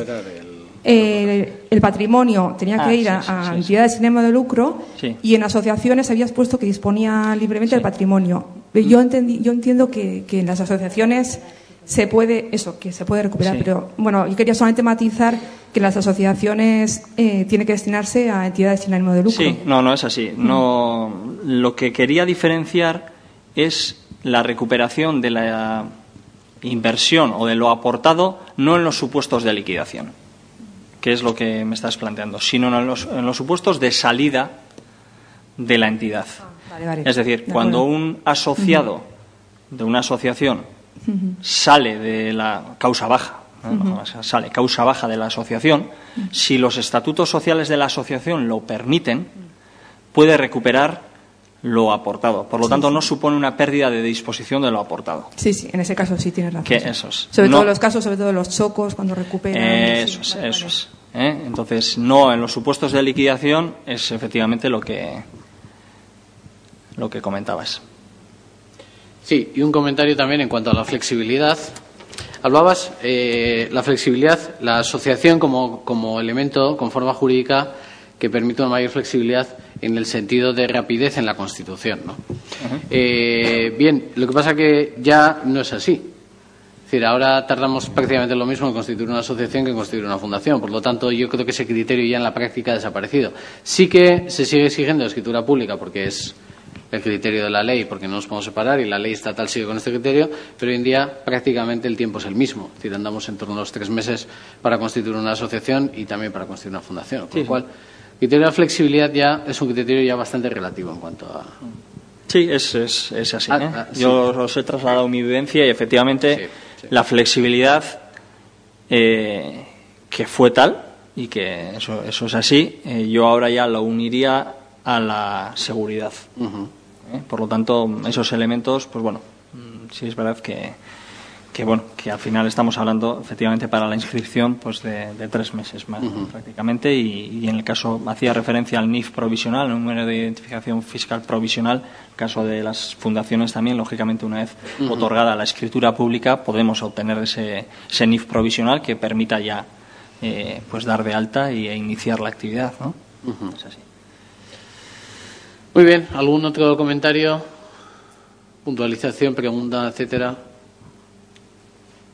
Bien, yo simplemente por concluir, bueno, sé que se va a poner a disposición de todos el documento. En el mismo he considerado oportuno, si no a través de Iñaki, os quiero decir que bueno, pues tenéis mi contacto, o sea que cualquier duda, cualquier cuestión, cuando os encontréis ante una decisión de este tipo, pues saber que tenéis las puertas abiertas y me podéis llamar o mandar un email con toda tranquilidad. Muy bien, colgaremos efectivamente, como dice Martín, en la página web tanto el PowerPoint como el vídeo en breve, el vídeo de la intervención, lo cual podréis repasar y manejar el extenso PowerPoint de 40 y tantas páginas que nos ha preparado expresamente y hay que agradecerlo para esta intervención. Bien, la intervención ha sido efectivamente, como decía antes, Silvia, brillante y muy interesante. Nos ha hecho un repaso por todo el panorama jurídico y todas las preguntas que tiene que hacerse una entidad que quiera hacer algo hoy en día y es de agradecer este repaso, muy interesante. Bueno, pues nada, nos veremos, seguiremos contando con vosotros para el futuro. Muchas gracias por venir. Os recuerdo en la siguiente intervención, la siguiente ponencia en el curso que ha habido una modificación de programas, lo tenemos puesto en la página web también. Os recuerdo euskadi.net/registros y directamente entráis. El día 28, 2 compañeros del registro expondrán la experiencia que desde la Administración tenemos en relación a la presentación de documentación, tramitación administrativa, la respuesta que da la Administración, etcétera, y cuál es la visión desde dentro. Yo creo que es especialmente importante también que os demos en este curso cuál es la visión desde dentro y para eso nadie mejor que los que lo viven día a día lo expongan. Ya solo nos quedará, después de la ponencia del día 28, la clausura el día 12 de diciembre, para el que reiteraremos nuevamente la invitación a todos para que se puedan asistir y Juanjo Sebané, aquí presente en representación de la Asociación Vasca de Fundaciones, nos dará la conferencia de clausura. Bueno, nada más. Muchas gracias por venir a todos y hasta la siguiente.